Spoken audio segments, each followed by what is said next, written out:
D&D Davison, live weatherblogs.com, meteorologist here. We're looking here at the Southeast Regional Forecast, and I'm starting tonight with a different type of Southeast Regional Forecast. I'm doing it a little early. There's reasons behind that, because we're going to have impacts here from Earl.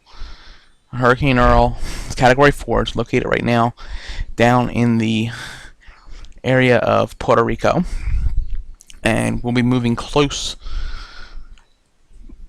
I'm going to say close to, possibly near or even on the island Cape Hatteras and the Outer Banks of North Carolina on Thursday. What impact's going to have, even if it doesn't make a landfall? High waves. What do you expect? 6, 8, 10 or higher foot waves. Beach erosion, extreme riptide. I wouldn't suggest any type of riptide. Wind, that'll be the thing, how much wind we're going to get. There's a lot of information that goes into that. The further stays off, the less wind we can get. Tropical storm force winds, I would be leaning towards at least gusts at this point being tropical storm force, possibly hurricane force. It depends how close this goes on its track. So I would say with liveweatherblogs.com every day to look at all the different meteorologists' blogs to show you what goes on with these tracks on every update. Times you should 100% definitely look in is around 5 in the morning or 8 in the morning, 11 in the morning, 5 in the afternoon, 8 in the afternoon. Think about every time a hurricane center issues it with winter's warnings. I would definitely come in every time there's a hurricane update. There will be updates on this throughout the week.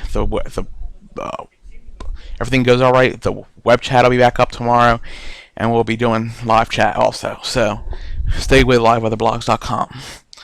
We're going to take a look at our regular look at the Southeast forecast first, and we'll get into some of the stuff that's going to get into the tropics a little later in here. But this is for Tuesday. You see a lot of heat going on here in the central area, Richmond, Charlottesville, Lynchburg area. 96, 95 at Roanoke. So it ain't that much different in the Roanoke Valley. Moving further south, Raleigh-Durham, 94, Cape Hatteras, 87, 87 in Newport, 93 in Charlotte, 91 Greensville, South Carolina, 88 in Charleston, 90 in Columbia, 95 in Atlanta, and 88 in Macon.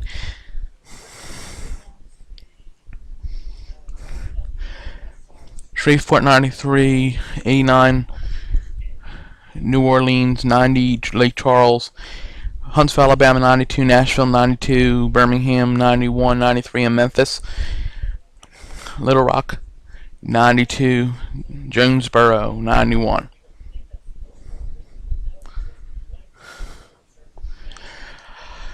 Macon, Georgia, 90, 89 in Jacksonville. The rip current threat will get quicker, probably start tomorrow, getting higher waves. 91 in Orlando, 90 Palm Beach, 90 International, Miami International Airport, 88 Key West, 92 in Tampa Bay, 89 in New Orleans. So let's take a look further down the stretch. Let's take a look down into Thursday and Friday. You can see here what I've done is I've put up precipitation probabilities. And you can see, even in this early stage, and this is if it's the center of the track, okay, these are the areas that would be most likely getting some rain. Well, that includes Norfolk, that includes Hampton Roads area, that includes all of the Outer Banks, that includes down to Holden Beach. So you can see where the issue is there. So let's take a look. What happens Friday is we get all the way into Richmond, okay, and the whole area that I just explained. And what I'm going to also say here is this is pretty far out, so I'm not going to say that this will not. If this hurricane's close, it's going to influence up against the mountains, which could cause thunderstorms to develop up against the mountains. Also, when we talk about theoreticals here, let's talk about theoretical here. Anytime there's tropical system that have bands they go around them and they come inland, and if they hit a mountain, there'll be a lot of changing with the wind with height. What happens there? Tornadoes. So there's just things we need to really ingest as it gets closer, and we'll definitely project that to you here at liveweatherblogs.com. But I just wanted to show you that just for informational purposes.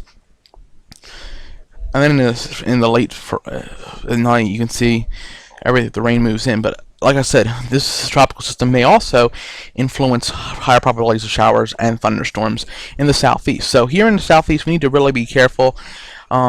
Here's a wind profile for early Friday. You can see here along the coast, high winds. So I mean, this is if it goes through the center of the track. Never look at the center of the hurricane tracks here. The hurricane tracks are only where the center point is going to be. This hurricane is very large and will have outgoing effects. So anyway, this is what I want to show, some of the things I want to show you, and they go along with the temperatures. This is Dean D. Davison, liveweatherblogs.com. I'd like to thank you for watching the Southeast Weather Edition for the day on Tuesday.